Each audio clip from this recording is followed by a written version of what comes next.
Hey everybody, we are so psyched to have YOVANNI here. Welcome to the show. Thank you. It is a pleasure. You guys have so much soul and heart in your music. Thank you so much. It's a pleasure to be here. Yeah, in the studio, you can feel it, definitely. Yes. It's awesome.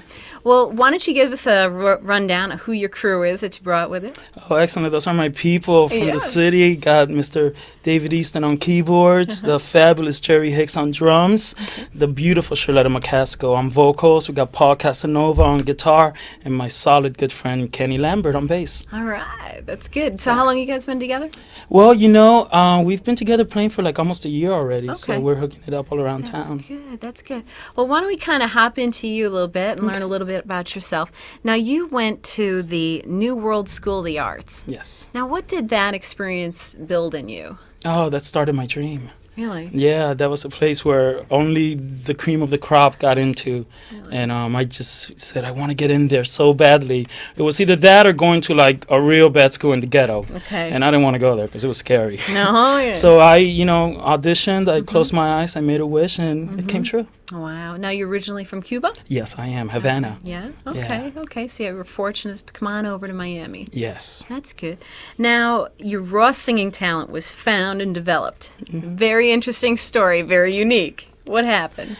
Well, my school was doing a show called Chorus Line, and it was the first musical that I had ever seen, and I would always sneak into rehearsals, and I would just learn some of the songs. One of them, I don't want to mention the name. Okay. And I was in the bathroom one day just singing it to myself, and all of a sudden one of the voice teachers came in and said, "Hey, what are you doing here? Why are you in the theater department and not in the musical theater department?"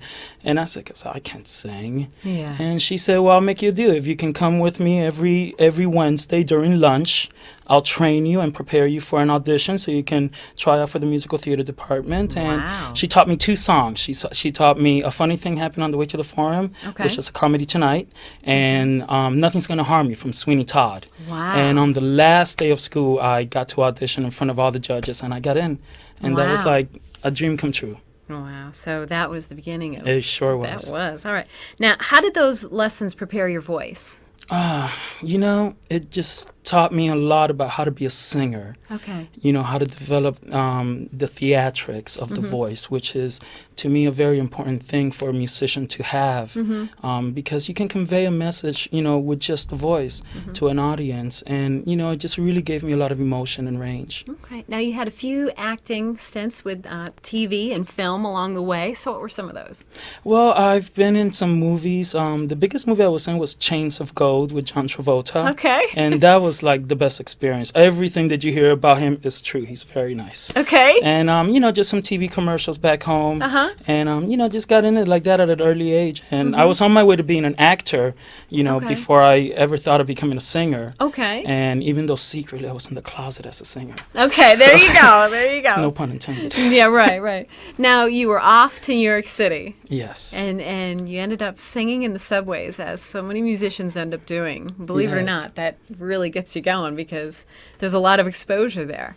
What was that experience? Oh, what happened was I got fired from a damn job at TGI Fridays. I had no money. Okay. I was hungry. I think I only had like $1.50 to my name, and it was a Sunday. Okay. And I would always walk in the subways, and I would see the homeless people singing, and they would be making like racks of dollars. Yeah. I said, I need to hook up a gig like that.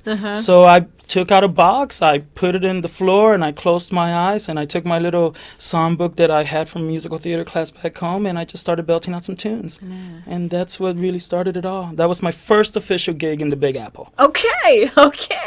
And you had to vie for your spot? I did. There was this homeless guy, and his song was Lean on Me. Okay. By Bill Withers. And that was a pretty cool song that I really liked. So I decided to sing that because it was easy, it was in my range, and I could do it really good a cappella. And I was singing it at one that Sunday afternoon, and he comes by, "Hey, you're in my spot. What do? You got to move. You can sing. You got to go all the way down there." And I'm like, "Yo, it's all good." So I would sing in one end, and then you sing in one end over there, you see him. So we kind of would trade off on verses. Oh, that's cool. So cool. we did pretty good. We became pretty good friends at the end, and he would tell me about his life story and how he ended up. It's all that's good. Enriching. You get to meet a lot of beautiful, beautiful human beings when you're in the city, especially when you're down there in the tunnels. Agreed. Now you actually got yourself out of the subway and into the Apollo Theater. I sure did. How'd that happen? That same week, I was jobless and I had nothing to do on the weekend. It was a Saturday afternoon. I saw the ad on Backstage. Come and audition for the Apollo. And, I had not auditioned for a New York gig. So I said, you know what? I want to go over there and see what it feels like to audition for a real gig in New York. And I had nothing to sing but Lean on Me. So I went and I did my tune and I got in. And, thanks to God, I got second place. That's really good. That's awesome. It was a lot of fun. It's the scariest thing you will ever do. I'll tell you that much. The Apollo was rocking. But it was so much fun at the end. It was a great experience. Yeah. I'll never forget that night. The applause level of people really shouting out to you is like, whoa. The funny thing is when you perform at the Apollo, if you suck. Yes, you do. I actually have to think it's worse than American Idol and worse than Simon because people in the ghetto don't lie. They will break it down to you and let you know what time it is. Well, you know what you did not do right. Yeah, so I was lucky. I was one of the lucky ones that made it through. Good. That's all right. Who does your arranging and your lyrical work? Well, I pretty much do the majority of it. One thing that I like to do is collaborate a lot with my friends and musicians. I like to jam a lot because I believe that if there's a song or a jam or something happening and the music talks to you, I love to have a conversation with the music and just talk to it back, and I'll just start creating, melody ideas, and then I'll get home and listen to what I did, and then I'll just start writing my lyrics. I'll go on my journal and, I trace back to years and I say, oh, I remember that, and that tune would work great with this story. So, that's how I hook it up. Okay. Well, all right. Now, as far as your inspiration, what keeps you moving forward on this project? Or on your musical career in general? My dream.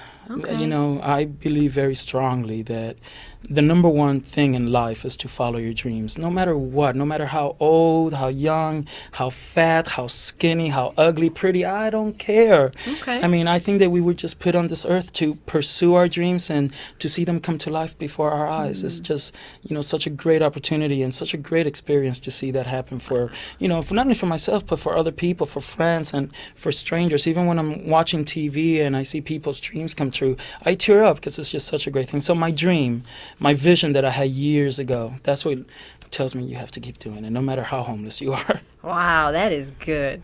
That's all right. It makes me want to chew on that a little bit. I know. That's good. Well, thank you so much, YOVANNI.